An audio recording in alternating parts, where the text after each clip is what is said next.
Okay, in this fourth unit, we're going to be looking at how to find the best and most current literature on the topic that you're interested in. And to do that, I'm going to introduce two tools. One is Google Scholar, which will help you to find the literature. The second is EndNote, which is a reference manager used by CCU that can help you to cite the literature properly in whatever you're doing. So again, why do you need to learn about this? Well, there are many different basic search engines that you're probably familiar with. Google, Bing, Yahoo.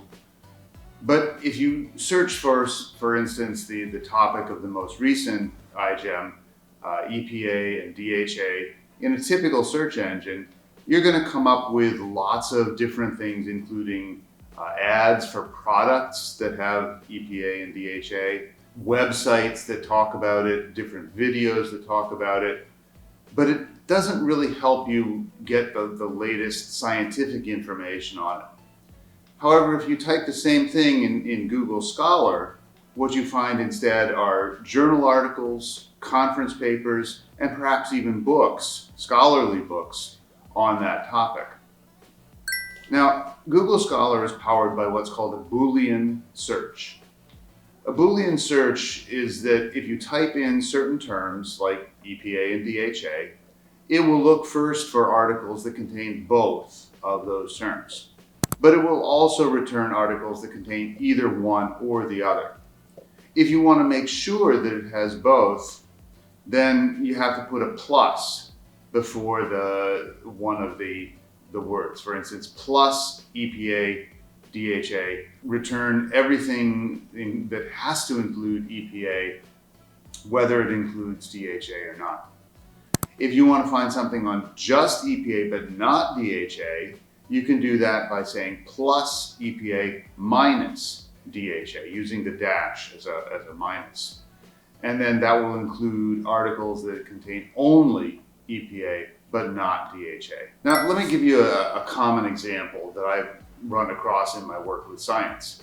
If you search for Big Bang Theory, what it will bring up in a typical Google search is the TV show in America, a sitcom called The Big Bang Theory. And then the second entry will be the actual scientific Big Bang Theory of cosmology. Now, let me pause here for just a minute and say, the first entry there you see is Wikipedia. Never, ever, ever use Wikipedia as a reference. It's not considered a valid reference for scientific purposes because what Wikipedia says one day may change by the next day. And there's no guarantee of the validity of the entries. It's not, no particular scientific organization or other organization is able to guarantee the content of that site. So it's not considered a valid site for citing in a scientific research. Okay, on the other hand, if you look at Big Bang Theory in Google Scholar, well, that's a little bit better. But you see, of the four articles, the first four articles that it pulls up, two still are on the sitcom because sociological research has been done on the sitcom, and two are about Big Bang cosmology as a scientific theory. So how do you get around this? Well, you can use, again, this idea of plus or minus. For instance, you can type in Big Bang cosmology, and then that will bring up all articles related to Big Bang cosmology, but it will sort of require that it has all three of those terms. So it will still leave out a lot of things related to the Big Bang Theory. On the other hand, if you type something like Big Bang minus television minus sitcom to get rid of all of those articles about the television sitcom, then it returns a number of different articles about the cosmology, but not about the TV program. Now let me show you a few of the features of Google Scholar. If you look at one particular entry, and again, this is one of the articles on EPA and DHA, you'll find that the search terms are highlighted in both the title and the excerpt to help you to find them. But an important thing to look at is the second line. The second line lists the source. So the source helps you to evaluate the credibility and reliability of the source. There's certain publishers that are very reliable. They've been doing this for many years. Elsevier, Springer, Taylor and Francis, Wiley, all of those are reputable publishers. Anything that has that in that second line is fine. Major universities, Harvard, Cambridge, Oxford, MIT, any of those are fine. Worldwide professional organizations such as IEEE in electrical engineering, those are fine. And then there are some others that are fairly reliable.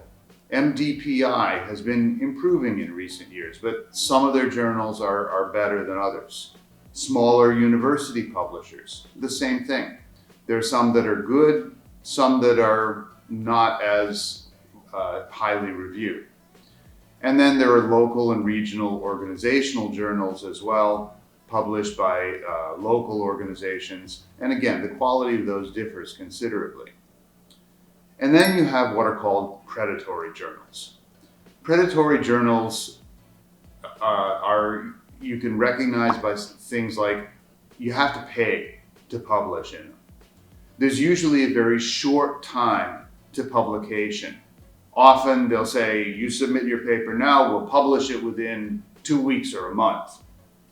It's impossible to do any sort of reasonable review within that time period. And so that indicates they publish just about anything.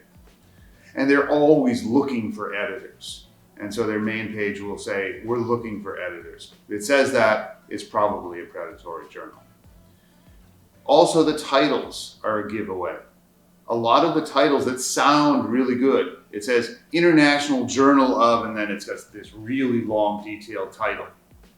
But that's actually a giveaway that it's trying to sound good when it's really not. The other thing is things like International Journal of, and then a very general title, International Journal of Science and Engineering. We publish everything in any phase of science and engineering. Again, that's not going to be a very reputable journal. These are sometimes difficult to find and to realize what they are, but once you realize it, don't publish in them and don't cite them. If you're unsure about whether it's a good journal or not, ask your advisor, ask somebody that's familiar with the field, and they can probably tell you. Okay, let me point out a couple other features in Google Scholar. One is over on the right-hand side, you may see something that says PDF. If a PDF is available, open access to everybody, it will show there and you can just click on that and you can download the PDF directly. Others, if it's not listed there, you will need to have access through the CCU network, the library, for downloading the complete PDF. Now, sometimes there are different versions. For instance, in this one, it says all 17 versions. And it will show different versions of the same thing, including perhaps author versions. And particularly for older articles, they may not be available online, but the author has made them available on their own website. Okay, this is sort of the basic features of Google Scholar. In a second video, we'll be looking at some of the more advanced features.